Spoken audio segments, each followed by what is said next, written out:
नमस्कार. गुढीपाडव्याच्या सर्वांना खूप खूप शुभेच्छा.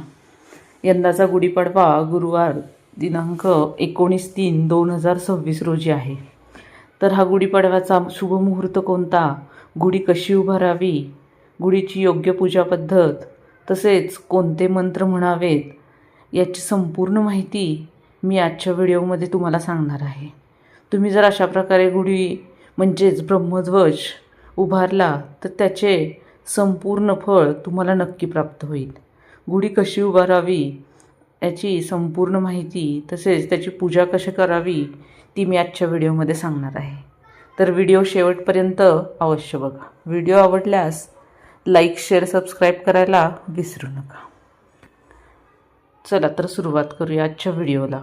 यावर्षी गुढीपाडवा गुरुवार दिनांक 19/3/2026 रोजी आहे. या दिवशी सूर्योदयानंतर म्हणजेच सकाळी 6:53 गुढीचे पूजन करून गुढी उभारावी, कारण त्या अगोदर अमावस्याचा काळ आहे.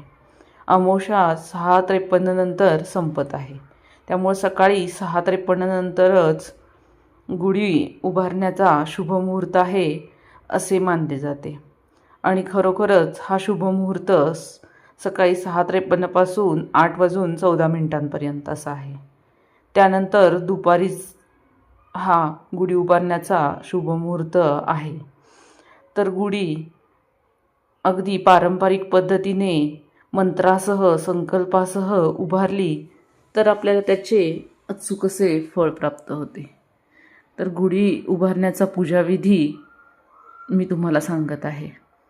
सर्वेभ्यो देवेभ्यो ब्राह्मणेभ्यो नमो नमः हा मंत्र म्हणून गुढीच्या पूजेला सुरुवात करावी.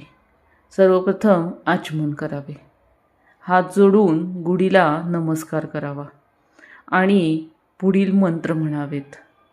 हे मंत्र मी तुम्हाला डिस्क्रिप्शनमध्ये देखील देत आहे, म्हणजे तुम्हाला ते वाचून म्हणता येतील. इष्टदेवताभ्यो नमः, कुलदेवताभ्यो नमः, ग्रामदेवताभ्यो नमः, स्थानदेवताभ्यो नमः, वास्तुदेवताभ्यो नमः, सर्वेभ्यो देवेभ्यो नमो नमः, सर्वेभ्यो ब्राह्मणेभ्यो नमो नमः. हे मंत्र तुम्ही सुरुवातीला नक्की म्हणायचे आहेत. त्यानंतर संकल्पविधी म्हणावा. श्री गणपती स्मरण आणि पूजन करावे. कलश, घंटा, दीप यांची पूजा करावी. त्यांना गंध लावावे, अक्षता व्हाव्यात. यानंतर ब्रह्मध्वज म्हणजेच गुढीची पूजा करावी.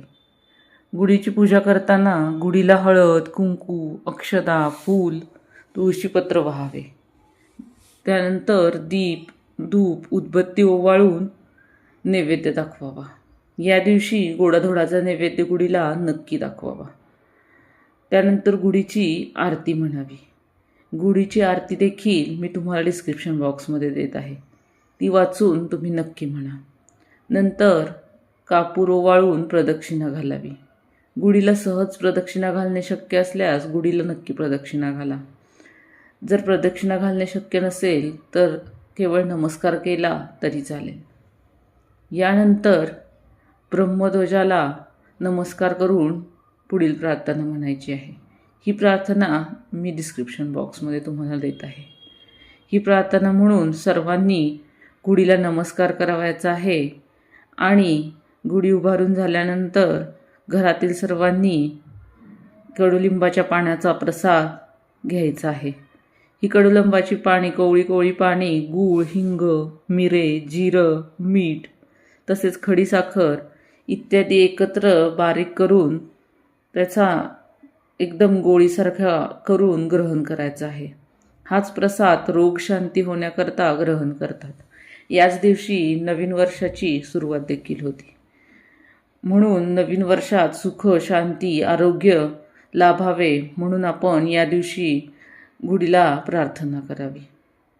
हा प्रसाद ग्रहण केल्यामुळे सर्व व्याधींचा नाश होऊन सुख, विद्या, आयुष्य व लक्ष्मी प्राप्त होते. अशा प्रकारे तुम्ही देखील गुढीपाडव्याला गुढीची पूजा करावी. आजच्या व्हिडिओची माहिती तुम्हाला कशी वाटली हे मला कमेंट करून जरूर कळवा. व्हिडिओ आवडल्यास लाईक करा. धन्यवाद.